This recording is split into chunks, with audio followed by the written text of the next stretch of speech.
한 할머니와 할아버지가 날씨가 좋은 날 나들이를 가시게 되셨어요. 이제 가시는데 그날따라 좀 할머니가 좀 일찍 좀 피곤을 느끼신 거예요. 그래서 할아버지한테 이렇게 부탁합니다. 영감, 나 좀 업어줄 수 있겠어? 그랬어요. 그랬더니 할아버지는 지금 자기도 기력이 딸리는데 정말 이렇게 내키지는 않았지만 그냥 집에 가게 되면 나중에 들을 그 잔소리가 두려워서 업어줍니다. 업어주고 가고 있는데 할머니가 가다 보니까 조금 이제 좀 미안한 마음이 드는 거예요. 그래서 할아버지한테 영감, 나 무겁지? 이렇게 얘기를 했어요. 그랬더니 그 할아버지가 그럼 무겁지? 그러는 거예요. 그래가지고 조금 지나다가 그렇게 무거워? 이렇게 다시 한번 물어봤어요. 그랬더니 당연히 무겁지. 머리는 돌덩이지, 얼굴은 철판이지, 간은 탱탱 부었는데 안 무겁겠어? 이러는 거예요. 할머니가 마음이 좀 탁하게 됐어요. 그리고 이제 나들이를 끝나고 돌아가려고 하는데 마침 할아버지가 돌에 걸려서 다리를 삐끗했네요. 그러니까 이제 할아버지가 이제 걷지 못하게 된 거예요. 그래가지고 할아버지가 아이고 마누라, 나 좀 업어줘야 될 것 같아, 이렇게 된 거예요. 할머니는 아까 전에 좀 해준 것도 있고 하니까 이제 업어줬어요. 가다 보니까 이제 할아버지가 이제 미안해진 거예요. 근데 똑같이 얘기하면 아내도 똑같이 얘기할 것 같은 거예요. 그렇잖아요. 그러니까 마누라, 나 가볍지? 이렇게 물어봤어요. 그랬더니 그럼 가볍지. 머리는 텅텅 비었지. 입은 아주 싸지. 허파에는 바람만 잔뜩 들었으니까 당연히 가볍지. 이러는 거예요. 웃자고 한 소리입니다. 그런데 그 가운데 가는 말이 고와야 온 말이 곱다는 우리 그 속담이 떠오르게 되더라고요. 사랑하는 성도 여러분, 사실 우리가 하는 말에 대해서는 우리 학계나 저명하신 분들이나 그 말들이 얼마나 중요한지에 대해서 정말 굉장히 많이들 강조해 주셨습니다. 제가 그 중에서요, 바바라 호버맨 레바인이라는 여사께서 쓰신 책이 있는데요, 그 책이 제목이 이래요. 병을 부르는 말, 건강을 부르는 말. 재밌죠? 이게 지금 어떤 상황이냐면요, 이 바바라라는 여사께서 32살 되던 해에 만성 뇌종양 진단을 받아요. 그런데 어떨 때는 오진을 받아서 굉장히 안 좋게 진단을 받았고요, 또 어떨 때는 그거보다는 훨씬 좋은 정확한 진단을 받았고, 이게 몇 번이 반복이 돼요. 그런데 희한하게 그녀의 그 몸이 오진을 받으면 진짜 안 좋아져요. 그리고 좀 좋은 진단을 받으면 진짜 좋아지는 거예요. 그래서 이 진단, 이 말에 내 몸이 영향을 받네 라는 것을 이분이 착안하셔서 이 부분을 실제 연구를 하시게 되십니다. 그리고 이제 얼마 후에 지금 그분은 생명이 위태로운 뇌종양 제거 수술을 받으세요. 그런데 그분이 자기 스스로에게 계속적으로 긍정적인 얘기를 하셔서 감사하게도 암투병을 성공하세요. 그리고 살아나십니다. 그 경험을 이 책에 쓰신 거예요. 그러니까 이분의 주장하시려고 하는 핵심 주장은 이겁니다. 우리 생각 가운데 근간이 되는 생각이 있다는 거예요. 그것을 그분은 종자생각이라고 부르셨어요. 그 종자생각이 긍정적이면 거기에서 긍정적인 말이 나오는데요, 그 말을 하는 저도 듣고요, 그 들은 내 몸이 면역 체계도 반응을 하고 세포들까지 반응을 한다는 거예요. 그래서 건강하게 찾아가 진다는 거예요. 이게 그분의 주장입니다. 우리 말을 우리가 듣고 반응을 한다는 거죠. 그렇죠?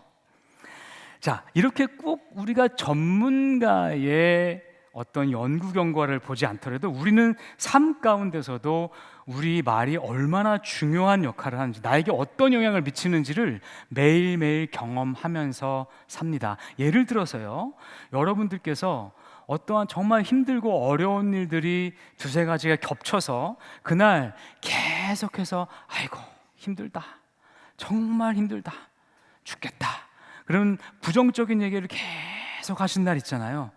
저녁 때 한번 자기 스스로 마음을 한번 점검해 보세요. 알게 모르게 굉장히 다운캐스트 돼 있을 겁니다. 우울해져 있는 거예요. 그런데 정말 놀랍게도요, 그때 의지적으로, 상황은 하나도 변하지 않았지만 의지적으로 긍정적인 얘기를 해보세요. 괜찮아, 잘 될 거야, 하나님 나와 함께 하셔, 나는 아직까지 감사할 조건들이 아직 많아, 그런 얘기 해보세요. 그러고 나서 조금 지나고 나서 내 마음을 살펴보면요, 분명히 아까 전에 그 얘기하기 전보다는 훨씬 더 우울했던 마음이 좋게 반응을 하고 있어요. 그리고 내 몸도 조금 더 힘이 나요. 이게 진짜로 말의 영향력입니다.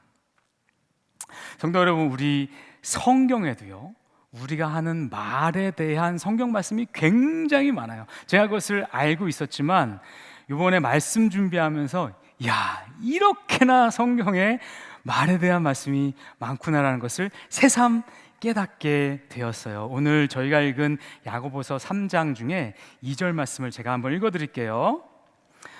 우리가 다 실수가 많으니 만일 말에 실수가 없는 자라면 곧 온전한 사람이라 능히 온몸도 굴레 씌우리라.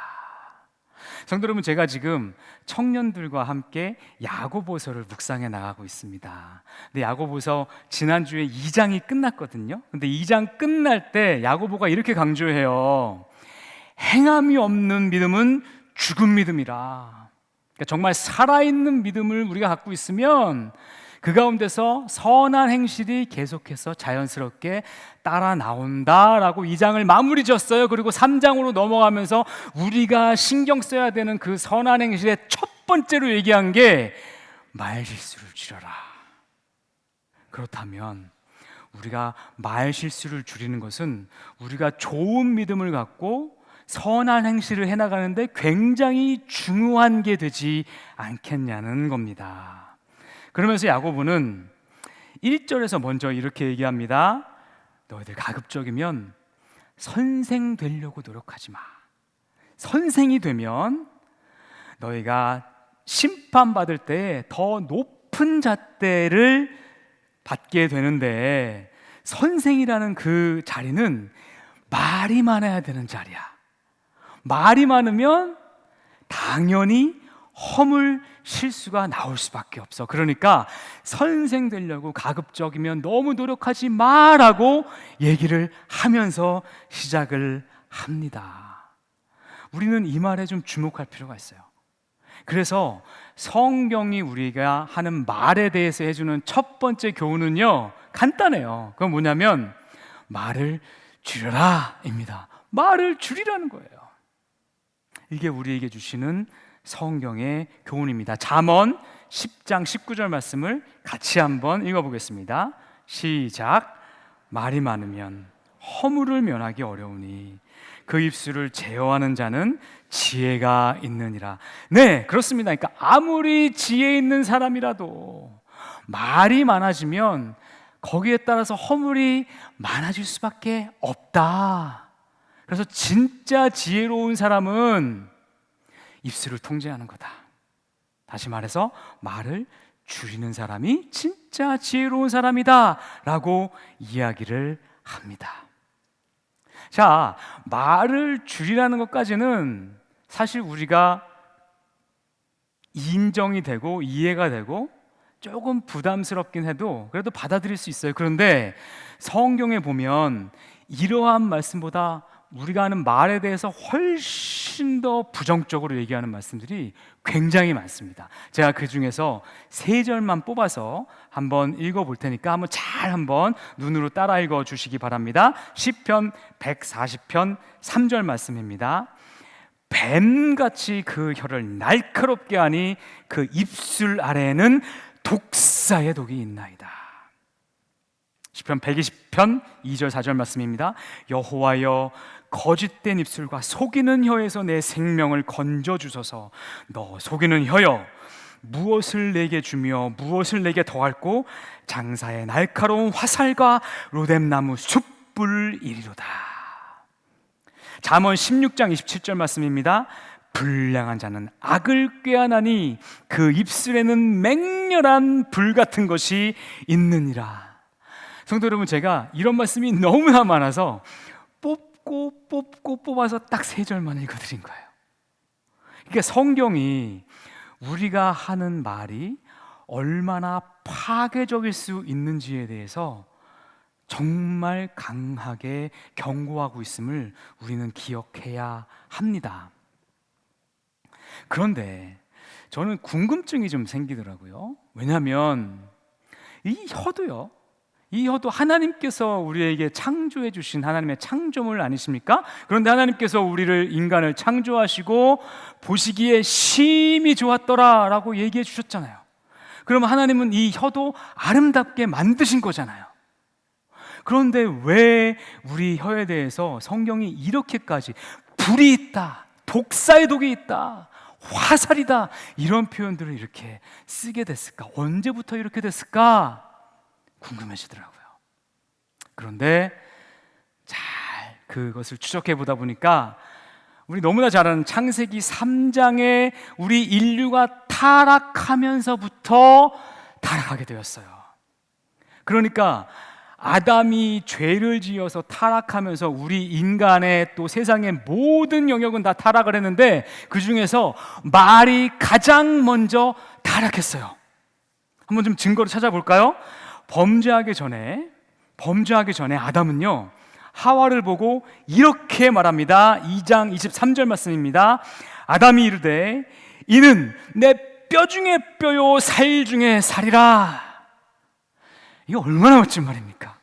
우리 남편 되시는 분들, 우리 아내분들한테 이렇게 한번 아내를 표현해 봐 주세요. 그날 저녁 밥상이 달라질 겁니다. 할렐루야. 너무나 예쁜 말이에요. 그렇죠? 내 뼈 중에 뼈요 살 중에 살이리다. 이렇게 얘기했던 아담이 범죄하고 나서 똑같은 하와를 뭐라고 얘기하는지 3장 12절에서 보도록 하겠습니다. 아담이 이르되 하나님이 주셔서 나와 함께 있게 하신 여자, 그가 그 나무 열매를 내게 주므로 내가 먹었나이다. 야, 제 같은 남자로서 창피하더라고요. 아니, 하나님, 제가 잘못했습니다 할 것이지, 하나님이 내게 주셔서요, 같이 있는 그 여자가 저보고 먹으라 그래서 먹었어요. 그래서 내가 선악과를 먹은 것을 계속 추적하다 보면 하나님도 좀 책임 있습니다, 이 얘기하는 거예요. 성도 여러분, 근데 타락은 타락을 불러와요. 그랬더니 그 말을 들은 하와는 뭐라고 했습니까? 3장 13절 말씀이죠. 여자가 이르되 뱀이 나를 꿰므로 내가 먹었나이다. 자, 이제 하와가 들어보니까 나를 지켜줄 줄 알았던 아담이 나를 안 지켜줘요. 그래서 내 핑계를 대는 거예요. 가만히 있으면 나 혼자 이 모든 책임을 지게 생긴 거예요. 그래서 이제는 하와도 얘기하는 거죠. 뱀이 나를 꼬여서 먹었나이다. 그 뱀 누가 만들었어요? 라고 얘기하는 거잖아요. 여러분들은 지금요, 인류의 말이 타락한 최초 증거를 보고 계신 거예요. 그렇죠?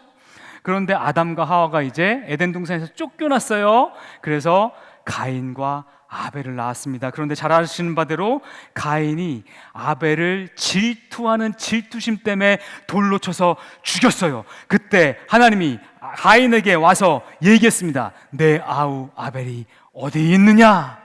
가인이 뭐라고 답합니까? 4장 9절 말씀입니다. 그가 이르되 내가 알지 못하나이다. 내가 내 아우를 지키는 자니까. 와,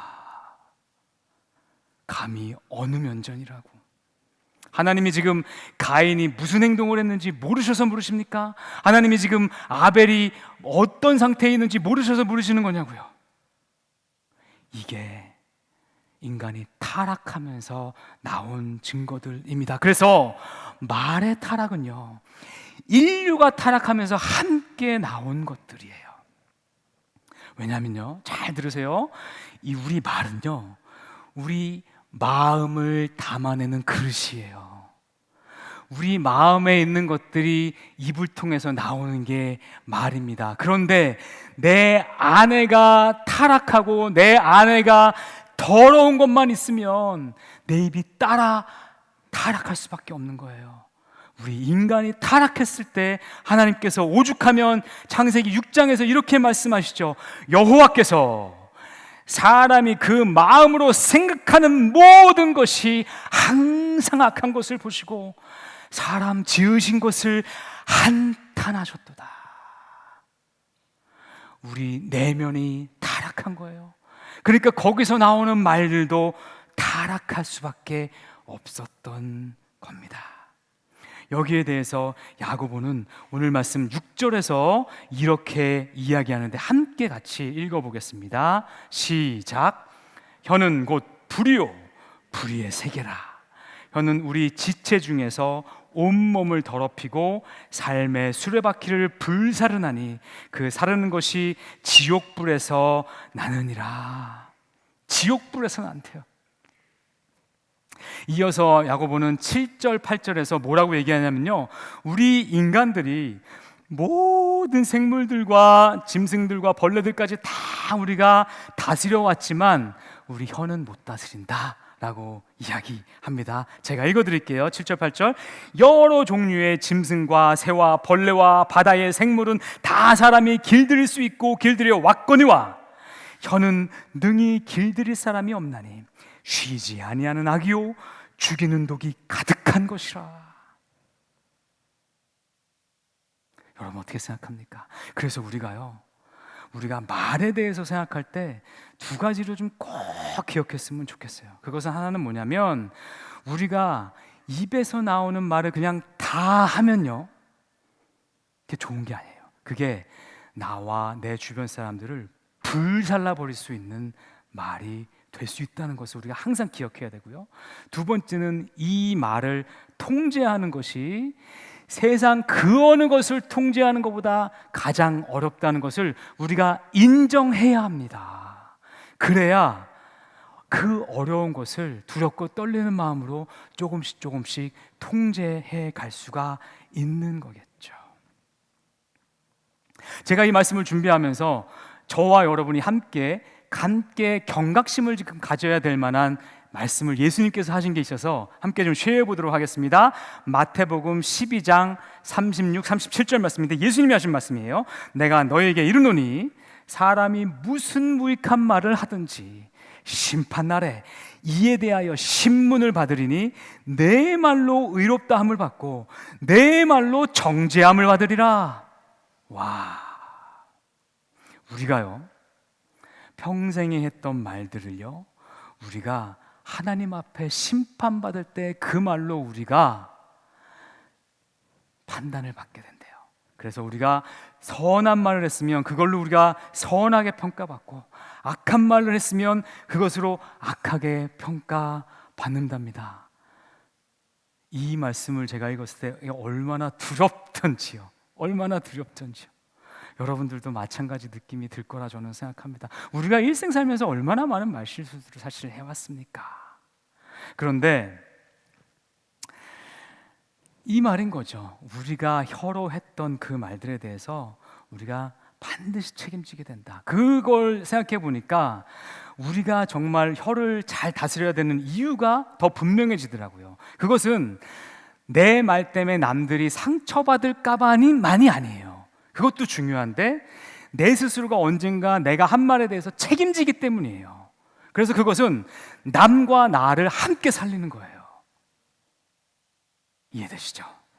네, 그렇습니다. 제가요 어저께가 결혼 28주년이었어요. 그래서 이제 아내랑 함께 뭐 케이크도 이렇게 나누고 했어요. 그런데 이제 제가 아내랑 이런저런 얘기를 좀 했었는데요. 제가 솔직히 고백 좀 하겠습니다. 제가 결혼 초에 아내한테 좀 말실수들을 좀 했었어요. 물론 제가 지금은 그렇게 안 하죠. 당연히 그렇게 안 하는데 그 말실수들을 좀 한 게 있는데, 야, 아내가 토시 하나 기억을 다 하는 거예요. 하나도 안 틀리고. 그래서 우리가 뭐 저희도 살다 보면 좀 이게 좀 디베이트 할 때가 있을 거 아닙니까? 그렇게 되면 당신 그때 이렇게 얘기했잖아. 근데 그거 들어보면 신혼 초예요. 아니 그럼 지금 이게 28년 전 된 얘기인데 그걸 지금 하고 있는 거예요. 그래서 제가 그래 한번 중재를 한번 제안을 했었어요. 우리 최근 5년 거만 얘기하자. 그랬더니 그런 게 어딨어? 그러더라고요. 그래가지고 아이고야. 근데 제가 오늘 이 말씀 읽으면서 그렇구나. 이게 아내 마음이 오히려 더 성경적이구나. 내가 평생 했던 말들을 내가 언젠가 하나님 앞에서 책임지게 돼 있구나. 그 말을 들으니까 더 책임감이 느껴지더라고요. 그래서요, 우리는 성경이 권면하는 대로 우리 입술을 통제해야 합니다. 통제해야 합니다. 그렇죠? 근데 오늘 본문에서 야고보는요, 이것을 두 가지 재밌는 이미지를 통해서 얘기해 주는데요. 첫 번째는 뭐냐면요, 말들의 재갈을 물리는 거예요. 이거는 하는 말이 아니라 이게 살아있는 말, 타는 말이죠. 타는 말들의 재갈을 물린다는 거예요. 그러면 야생짐승인, 이게 500kg가 넘어요, 말들이. 아시죠? 그 야생짐승인 말들을 재갈 물림으로써 내가 완전히 길들일 수가 있는 거예요. 그렇죠? 두 번째 들어준 이미지는 뭐냐면요, 여러분 막 바람이 불고 막 파도가 넘실넘실 거리는 그 배를, 쫙 가는 큰 배를 보세요. 그 배를 키 하나가 통제하지 않느냐. 네가 혀를 통제하는 것이 이것이다 라고 얘기하는 거예요. 그 통제하기 어려운 말을 통제하는 것과 그 큰 배를 통제하는 것이 네가 그 혀를 통제하는 것과 같다. 성숙한 신앙에는 말을 조심하는 거예요. 저는 이게 분명하다고 느낍니다. 야고보가 지금 그 말씀하는 거예요. 아까 전에 제가 읽어드렸던 2절 말씀을 다시 한번 함께 읽어봅시다. 시작. 우리가 다 실수가 많으니 만일 말에 실수가 없는 자라면 곧 온전한 사람이라 능히 온몸도 굴레 씌우리라. 그러니까 우리가 말만 잘 통제할 수 있으면요, 하나님께서 바라보실 때 온전한 사람이다.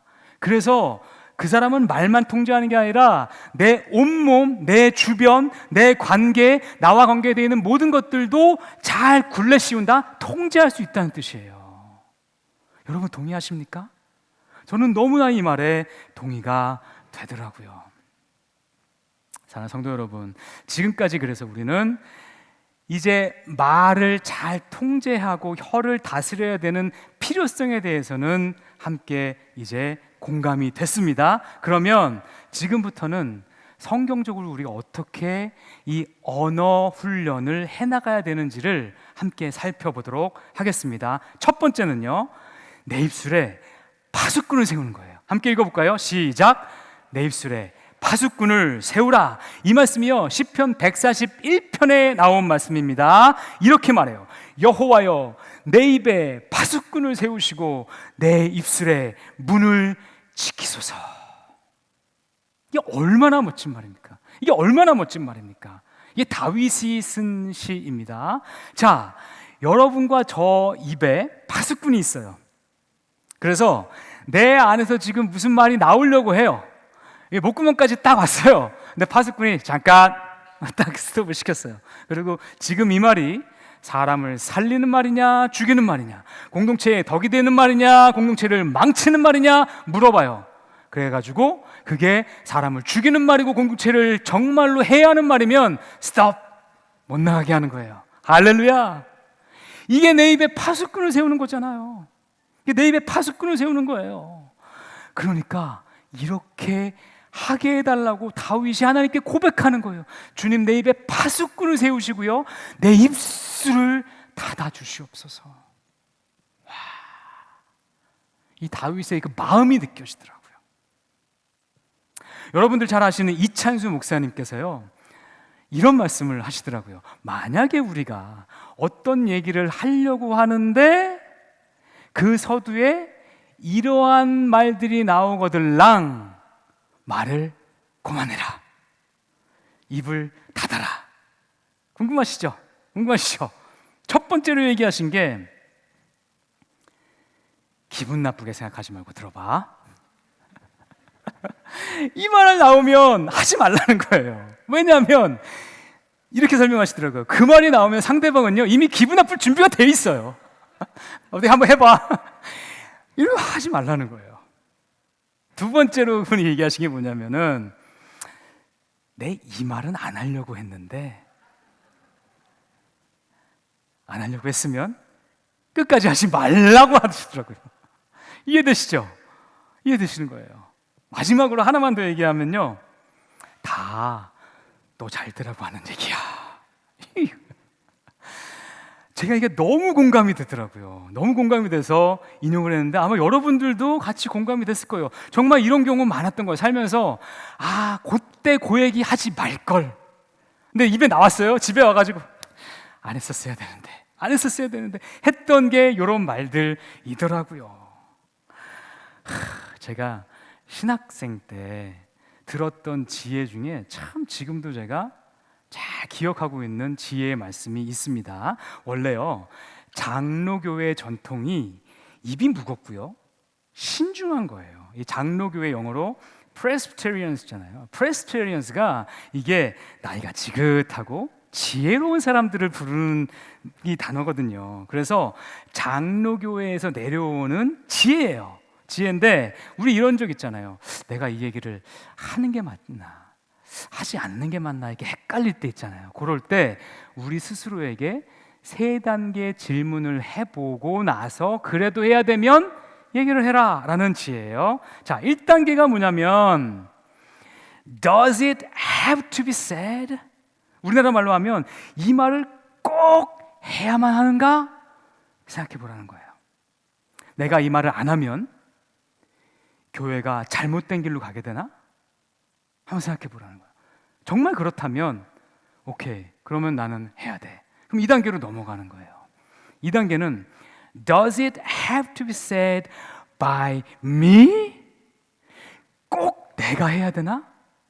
여기서 나 말고 다른 사람이 이 말 해줄 사람은 없나? 저분이 스스로 깨달을 수 있는 가능성은 없나? 생각해 보라는 거예요. 그럼에도 불구하고 꼭 내가 해줘야 한다면 3단계로 넘어가라는 거예요. 3단계 뭡니까? Does it have to be said now? 지금 꼭 해야 되는 말이냐? 이 공개적인 자리에서, 아니면 끝나고 조용히 개인적으로 얘기하면 안 되는가? 조금 더 이분에게 기회를 주시고 나서 얘기하면 안 되는가 생각해 보라는 거예요. 제가 이것을 들으면서 이 우리 믿음의 선조들의 그 정말 그 신중한 지혜를 엿볼 수 있게 돼요. 여러분들도 그렇게 느껴지시죠? 이렇게 우리가 준비한다면, 이렇게 우리가 적용한다면 우리의 입술을 훨씬 더 지금보다는 잘 제어할 수 있지 않을까요? 그래서 우리가 지금까지 살펴본 것처럼 우리가 언어 훈련을 하는 첫 번째는요, 입술에 파수꾼 세우는 거예요. 내 속에서 나오는 얘기를 아무 생각 없이 툭툭 내뱉는 게 아닙니다. 그러면 언어 훈련 됩니다. 자, 두 번째는요, 내가 제어하는 것만이 아니라 이제는 내 입에서 생명에 살리는 말을 하는 거예요. 함께 해볼까요? 시작! 생명을 살리는 말을 하라. 자, 잠언 18장 21절 말씀 제가 읽어드리겠습니다.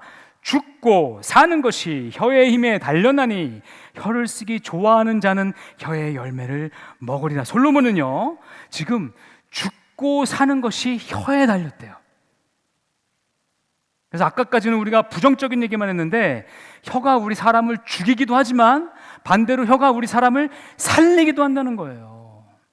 예수님도 비슷한 말씀 하셨어요. 누가복음 6장 45절 말씀입니다. 선한 사람은 마음에 쌓은 선에서 선을 내고 악한 자는 그 쌓은 악에서 악을 내나니 이는 마음에 가득한 것을 입으로 말함이라. 자, 그래서 우리가 말을 바꾸려면요, 말만 바꿔서는 안 되는 거예요. 아시죠? 말을 바꾸려면요, 결국은 내 안에 내면과 생각과 심령이 새로워져야만 내 말이 바뀌는 거예요. 따라서 엄밀히 말하면요, 우리가 언어 훈련을 한다는 것은 언어 훈련만 하는 것이 아닙니다. 우리 안에 선한 것을 채우는 훈련을 함께 하는 거예요. 이것을 영성 훈련이라고 부르죠. 그러니까 언어 훈련은 영성 훈련과 항상 병행되어져 가야 진정한 그 결과를 보게 되는 겁니다. 만약에 첫째 아담이 타락해서 우리의 말이 타락했다면 둘째 아담 대신 예수 그리스도께서 우리 안에 거하심으로 우리가 새로운 피조물이 돼서 우리 안에 충만한 예수 그리스도의 임재가 거할 때 우리의 말이 편해진다는 거예요. 새로워진다는 거예요. 그러면 우리도 예수 그리스도처럼 생명을 살리는 말들을 할 수 있는 자들이 된다는 겁니다. 제가요, 너무나 좋아하는 예수님 말씀 일화가 있어요. 그것은 뭐 다른 게 아니라 가늠하다 잡혀온 여인 이야기입니다. 여러분 너무나 잘 아시잖아요. 가늠하다가 잡혀온 여인, 그 여인 입장에서 한번 생각해 보세요. 얼마나 부끄러웠겠습니까? 모든 사람들이 보는 앞에서 가운데에 무릎 꿇고 앉아 있어요. 율법대로 한다면은 돌을 던져서 죽여도 아무 문제가 없는 거예요. 본인 스스로도 나는 왜 인생을 이 모양으로 살았을까? 본인 스스로 저주했을지도 몰라요. 나는 지금 그냥 죽었으면 좋겠어 라고 했을 수도 있어요. 완전히 자존감도 무너져 있고요, 다시 살아날 가능성은 제로인 상태였습니다. 그때 예수님 어떻게 하십니까? 율법을 폐하지 않으시고 모여있는 사람들에게 이렇게 얘기하시죠. 너희 중에 죄 없는 자가 먼저 치라. 그 말씀이 모여있는 사람 마음을 건듭니다. 모두가 양심의 가책을 느껴서 다 떠나가요. 그때 예수님 여인에게 가셔서 여인과 독대해 주십니다. 이렇게 물어보시죠. 너를 죽이려 했던 자들이 어디 있느냐? 주여 다 돌아갔나이다. 예수님 이렇게 얘기하십니다. 그때 요한복음 8장 11절 말씀입니다. 나도 너를 정죄하지 아니하노니 가서 다시는 죄를 범하지 말라. 와, 전 이 말씀을 정말 좋아합니다. 이 말씀에는요, 예수님의 사랑과 공의, 예수님의 포용과 교훈이 기가 막히게 밸런스가 맞아 있어요. 이 말을 들은 그 여인은 어땠겠습니까? 그래, 내가 딱 다시 한번 하나님 앞에서 해보자. 예수님도 나를 버리시지 않으신다고 얘기하셨으니까. 그런데 나는 내 다음 인생, 이어지는 이후의 인생은 다시는 내가 죄 가운데 살지 않으리라, 이런 마음이 안에서 솟아나지 않았겠습니까? 이게요, 사람을 살리는 말입니다. 우리 안에 예수님이 거하시면 우리도 이런 말씀을 할 수 있는 거예요. 할렐루야, 할렐루야. 그래서요, 우리가 정말로 이러한 언어 훈련의 마지막 단계로 가면 더더욱 노력해야 되는 게 있어요. 그건 뭐냐면 세 번째입니다. 생명의 말씀으로 나를 채우라입니다. 함께 합시다. 시작. 생명의 말씀으로 나를 채우라. 결국은요, 언어 훈련은요, 말씀 묵상까지 가야 이루어져요. 언어 훈련은 말씀이 충만하게 이루어져야 돼요. 그래서 다윗이 시편 19편에서 뭐라고 하는지 아세요? 나의 입술의 모든 말과 나의 마음의 묵상이 주께 연락되기를 원한다. 입술의 모든 말과 마음의 묵상은 항상 같이 가는 거예요. 그 마음의 묵상의 핵심은 하나님의 생명의 말씀입니다. 그래서 함께 가는 거예요. 그래서 우리 말이 변하려면요, 우리가 성경 말씀을 사모해야 합니다. 그 말씀을 사모해서 매일 그 말씀을 읽고 묵상하고 그 말씀이 내 안에서 풍성하게 사라져 날 때 그때 내 안에서 나오는 말씀들도 생명을 살리는 말씀이 되는 겁니다. 저는 특별히 오늘 여러분들에게 암송을 좀 강조하고 싶은데요. 암송은요, 마치 우리가 외국어를 할 때 어떤 한 프레이즈를 암기하는 것과 같아요. 그래서 만약에 우리가 그렇게 어떤 말을 암기하고 있으면, 그러면 그 다음에 그 비슷한 상황이 되면 그 말이 툭 튀어나옵니다. 그렇게 똑같은 원리로 만약에 우리가 하나님의 말씀을 암송하고 있으면, 그 말씀이 필요한 그 장소가 되면 그 말씀이 내 안에서 툭 하고 나오는데, 그 말씀이 듣는 사람의 생명을 살립니다. 할렐루야, 할렐루야. 제가요 1:1 제자 훈련을 이렇게 하고 있는데요, 거기 보면은 암송 구절들이 있어요. 한 60여 개 정도 됩니다. 그런데 이게 인도자반을 하면 그 훈련위원회에서 그 암송 카드를 정말 예쁜 것들을 다 이렇게 주더라고요. 여러분들 인도자반 많이 하시기 바랍니다.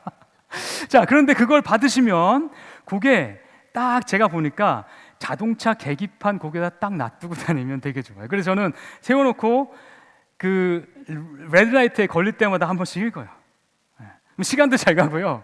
그럼 한 몇 번을 읽게 되더라고요. 그렇게 계속해서 내 말씀을 그렇게 묵상하다 보면 그 말씀이 내 안에서 살아나는 거예요. 여러분들 인터넷 통해 가지고 성경 암송 카드 한번 쳐보세요. 진짜 예쁜 거 많고요, 공란 카드도 많습니다. 그거 사세요. 그래서 여러분들이 지금 계속 성경 이렇게 읽기 하다가 마음에 와닿는 거 있으면 쓰세요. 그리고 읽으십시오. 그래서 그 말씀이 여러분 안에 계속 거하게 하시기 바랍니다. 그러면 우리 입에서 나오는 말이 사람을 살리기 시작합니다. 남에게 상처 주고 남을 깎아내리고 자기 중심적던 내 말씀들이 사라지고, 남을 세우고 죽어가는 영혼을 살리고 하나님 중심적인 말들이 우리 입에서 나오게 된다는 말입니다.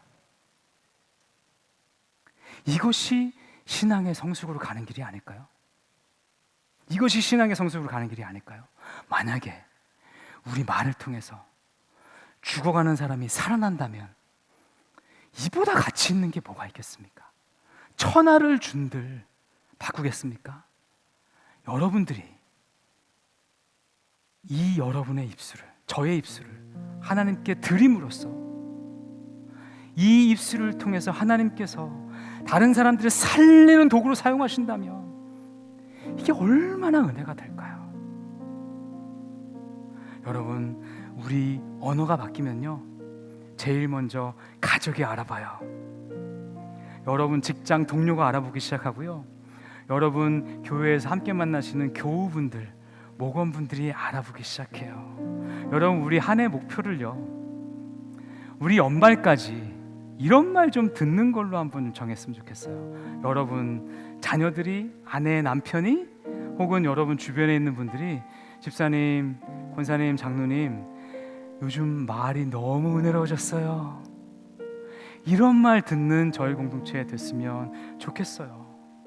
그렇게 되면 우리 영혼도 살고 가정도 살고 우리 공동체도 살아나갈 것입니다. 이것이 성숙해지는 공동체입니다. 이러한 하나님의 축복이 가득하게 임하는 저희 AKPC 되기를 주님의 이름으로 축원합니다. 아멘. 우리 함께